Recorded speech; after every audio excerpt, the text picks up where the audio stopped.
இன்றே டவுன்லோட் செய்து உங்கள் ஃபேவரட் ஷோக்களை என்ஜாய் பண்ணுங்க. மேடம், நீங்க எனக்கு சுப்பீரியர். உங்களை நான் கேள்வி கேட்க முடியாது. அதனாலதான் இந்த விஷயத்தை கமிஷனருக்கு தெரியப்படுத்திட்டேன். காலையில உங்களை வர சொல்லியிருக்காரு. நீங்க அவர்கிட்ட போய் உங்க விளக்கத்தை கொடுங்க. ஓகே, நான் கமிஷனர் சார் கிட்டயே பேசிக்கிறேன். இங்க பாருங்க, அந்த ஃபுட்டேஜை என் போனுக்கு ட்ரான்ஸ்ஃபர் பண்ணி கொடுங்க.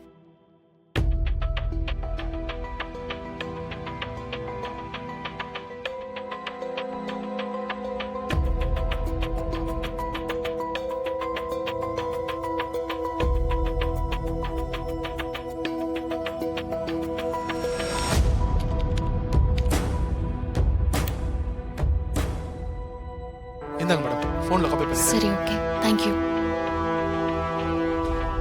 இது பாரு, சொல்றது கேளு. வேண்டாம். என்ன பண்ற? வேண்டாம். பாருங்களே. ஏய்.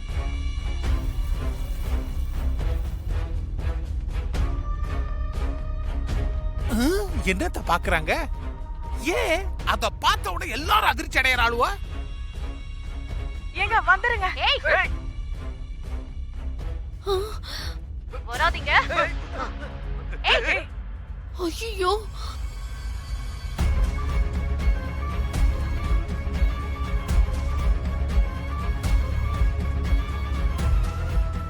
என்ன பெரியமா இது?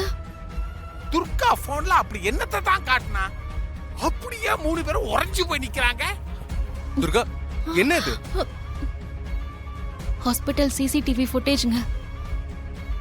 வார்ட்ல இருக்கிற சந்துருவை நான் கொலை பண்ண பார்க்கும்போது அவங்க அப்பா அம்மாவை பார்த்து சத்தம் போட்டிருக்கேன். நான் கத்தியோட தப்பிச்சு ஓடி இருக்கேன்.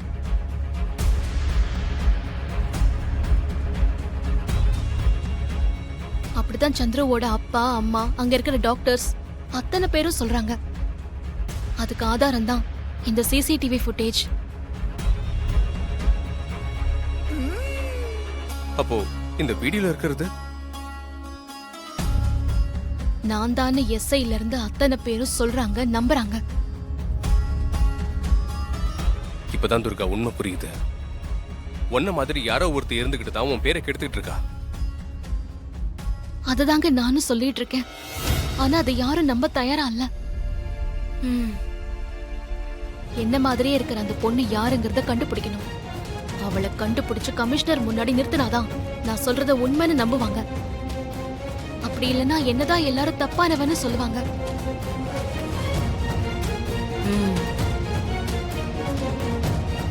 நீ சொல்றது கரெக்ட் தான் துர்கா.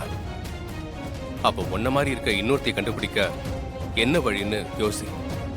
பிரச்சனைன்னு வந்துருச்சு, அதை நினைச்சு நம்ம முடங்கி போயிட்டோம்னா அதுல இருந்து மீளவே முடியாது. அதை சால்வ் பண்றதுக்கு என்ன வழின்னு யோசி. கரெக்டா சொன்னீங்க. அததான் யோசிச்சுட்டு இருக்கேன். நல்ல மேட்டர் கிடைச்சிருக்குது. இத உடனே சிஸ்டர் காதுல போடணும். போட்டுருவோம். என்ன சொல்ற சங்கரபாண்டி? ஆமா, நம்ப முடியலையா சிஸ்டர்? ஆச்சரியமா இருக்குதா? ஆனா அதுதான் உண்மை. இதை யார் உனக்கு சொன்னது? அட என்ன சிஸ்டர் நீங்க? துர்கா வந்து சூர்யா கிட்ட இத சொல்லிக்கிட்டு இருக்கும் பொழுது நான் வழக்கம் போல ஒட்டு கேட்டு நேரா அந்த விஷயத்தை உங்ககிட்ட சொல்றதுக்காக ஓடியாந்து இருக்கிறேன். என்ன நடந்ததுன்னு கொஞ்சம் விவரமா சொல்றியா? அதாவது சிஸ்டர், துர்கா மாதிரி இருந்த இன்னொருத்தி சந்துருவை கத்தியால குத்தி கொலை பண்ண பார்க்கும் பொழுது சந்துருவோட அப்பா அம்மா வந்து பார்த்துட்டு சத்தம் போட்டுருக்காங்க. அங்க டாக்டர் நர்ஸ் எல்லாம் உடனே ஓடியாந்து இருக்காங்க. அப்ப அந்த டூப் துர்கா தப்பிச்சு ஓடி இருக்கா. அது அத்தனையும் ஹாஸ்பிடல்ல இருக்கிற சிசிடிவில ரெக்கார்ட் ஆயிருக்குது. ஒரிஜினல் துர்கா தான் கொலை பண்ண முயற்சி பண்ணான்னு சந்திரோட அப்பாவும் அம்மாவும் கம்ப்ளைண்ட் கொடுக்க போலீஸ் டிபார்ட்மெண்ட் அந்த கேஸ ஃபைல் பண்ணிருக்காங்க.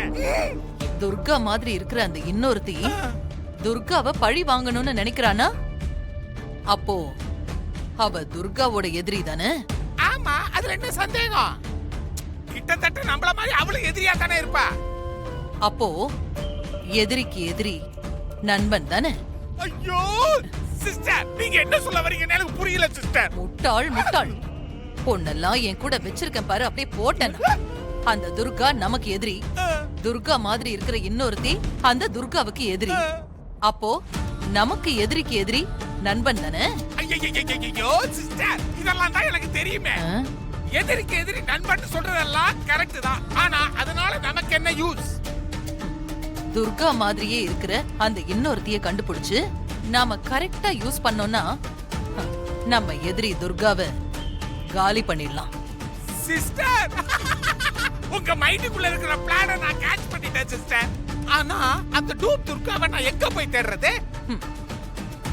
இறைய பதுக்கி வச்சிருக்கிற புலி இறைய தேடி தானா வரும். என்ன அது? புலி தானா வருமா? ஐயோ, எனக்கு நேரடியா புரியுற மாதிரியே சொல்லுங்க சிஸ்டர். நான் ஒரு டியூப் லைட் சொல்றேன். நீ என்ன பண்ற? ஹாஸ்பிடல்ல இருக்கிற சந்திரவை நம்ம பசங்க 4 பேர்கிட்ட சொல்லி கடத்திட்டு போ சொல்லு. அப்புறம் மத்ததெல்லாம் தானா நடக்கும். கடத்திட்டு போறதானே சிஸ்டர், சிறப்பா செஞ்சிருவோம். கிளம்பு, ஆக வேண்டியதை பாரு. போற சிஸ்டர், ஏன் வரீங்க? ஓ, லொடன் பேசிட்டு இருக்காத. போற சிஸ்டர். எப்பவுமே காரணம் சொல்லிட்டே இருக்காதீங்க, செயல்ல காட்டுங்க. ஹலோ ஹலோ கமிஷனர் சார், நான் ஸ்ருதி ஹாஸ்பிட்டல்ல இருந்து டாக்டர் பேசுறேன் சார். மாஸ்க் போட்டுட்டு வந்த ஒரு 2-3 பேரு இங்க இருக்கிற எல்லார் முகத்திலயும் மயக்க மருந்து ஸ்ப்ரே அடிச்சிட்டு சந்திரவை கடத்திட்டு போயிட்டாங்க சார்.